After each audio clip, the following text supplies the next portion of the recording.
So is it okay to sit in? Yeah, I think so. It's a innocent place. I should be blurred. So Anna, do you start? Okay. I start. I'm starting. So, like for both of us, can you introduce yourself? So my name is Luisa. You should know that by now, but it's fine.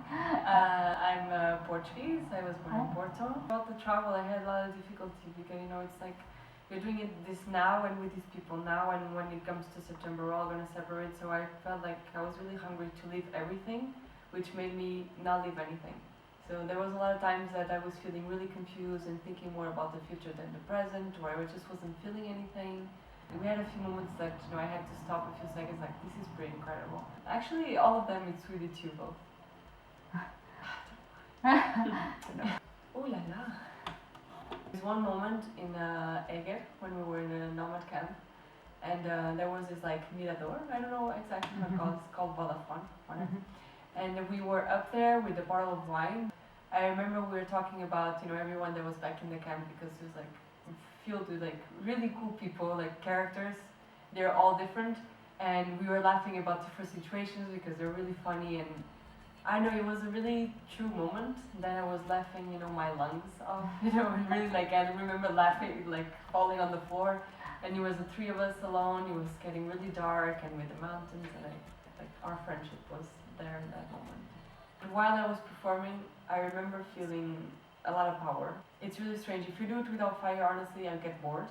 But with the fire, it just gives you like this strength. Also a little bit of insecurity because some people were leaving in the middle.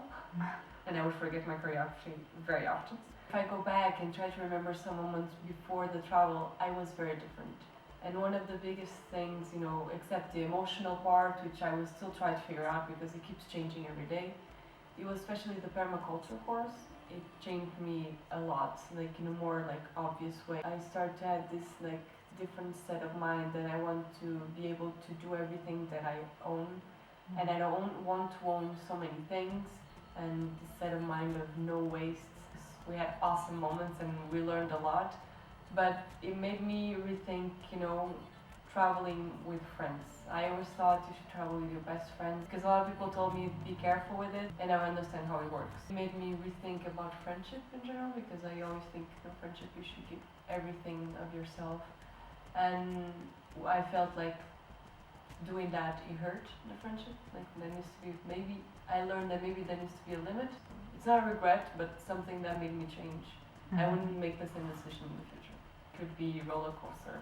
It took me a little bit, and I remember at the exact moment that Estelle asked this to us, and we were in Belgrade, I was sick as fuck.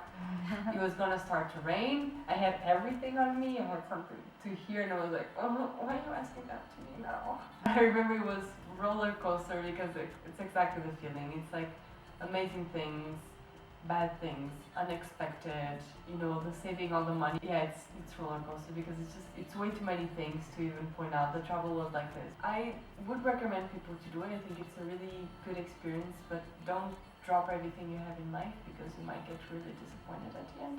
Measure the risks because it's not the most amazing thing in the world, because we see all these videos. Oh, I went to Thailand and then decided to travel for a year and it's amazing. It's not really. When I see these videos now, so I just roll my eyes because stop believing in everything that is good because there's bad things to everything. Be realistic. Do the travel, but don't make expectations. You learn a lot from it, like you learn a lot when you do a job for the first time. It's just a different experiences. It's a lot happening. Some people learn more than others, so do it, but if you can and without expectations. And if you want to stay in your job in an office, it's fine because now it seems like traveling is the only cool thing to do. It's fine if you want to stay at home, and if you want to go to the office, it's okay. You don't need to do it. It's fine. Anything else that you want to add? No, well, I could stay here today. Thinking about everything. Talking is not important for a problem for me, so I think I